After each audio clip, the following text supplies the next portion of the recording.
this is fabulous, and it may not be fabulous in 3 years.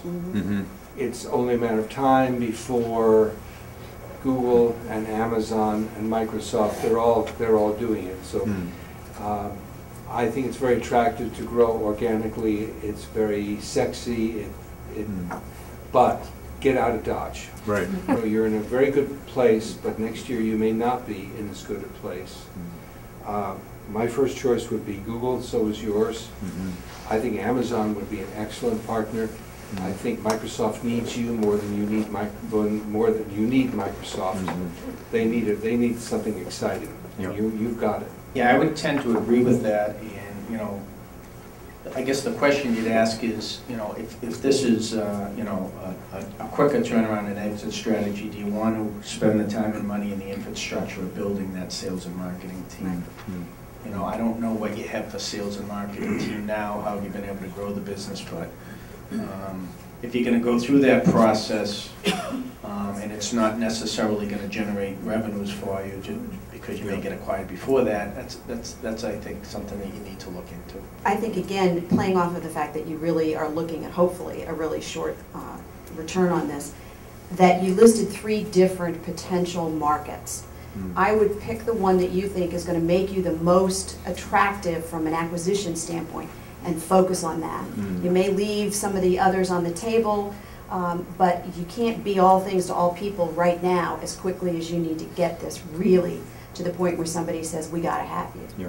One kind of just to be counter for a second is, you know, what your you know, hopes are, and this is your baby, so you know what you want to do with it. Do you want to take it to that next level, and you know, and see where things go? And obviously, you know, stranger things have happened, and you know, the big boys obviously have their ways, but you know, things happen where other products come in and rule. So it's one of those decisions that yeah, on the face of it, I think that the exit strategy and maybe accelerating that because of the advances in technology, as we all know, kind of happen in an instant.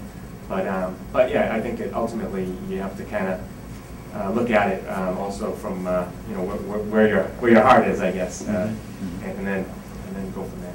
The question I have is, what are other developers doing with the $12 million of funds they've raised through venture capital that you can do without that kind of capital? What's the difference in their strategy that justifies that level of investment? Are they going more to the end user and the volume of application in the marketplace, where this is more of a embed this in the integrate this into the service provider community so that it becomes the de facto standard, and therefore you've created the barrier of entry I think that Shelley was asking about, and have that as sort of a stealth strategy rather than a throw money at it strategy. What would be your reaction to that? This is a very, very fast-moving market. You know, it's moving faster than even website development earlier, and this is something where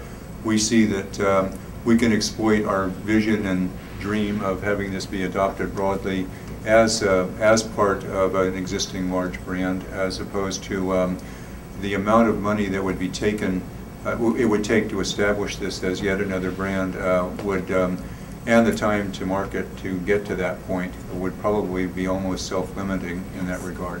And our egos are such that we'd rather, well, I don't know if we're just easy, but we'd rather make a lot more money than, but we'd also see that it's going to take a lot more money to get to that third phase, and doing it that way is the more likely scenario. But today's subject is not about exits or financing, but it's always on our mind.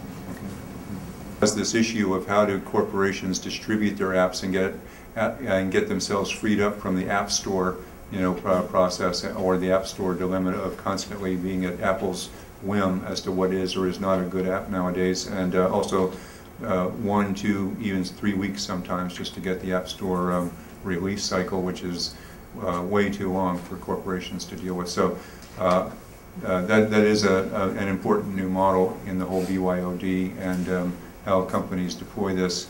what we are doing is providing this with as a white label or private label type mechanism for large companies to begin very quickly have their own studio, and we're getting great interest in that, but I can't comment further currently. You can design and test your app and distribute it to up to 100 users for free, and then when you publish it on the App Store or Google Play, that's when you start paying us a subscription fee.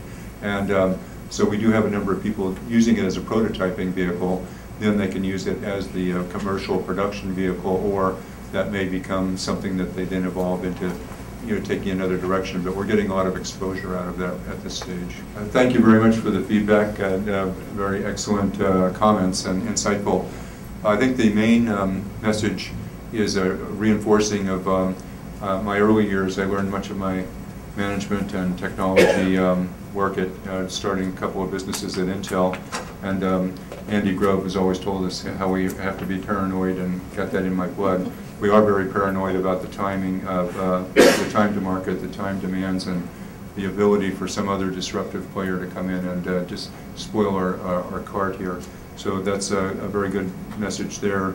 I think the whole element of how we tailor and build the business around what our organic versus exit path is and what the timing is for that is something we need to maybe think about more fully, and not kind of get lulled into thinking that's going to be something in X quarters or years, but more like sooner possibly, if it's or not, and then it's the or not we want to avoid.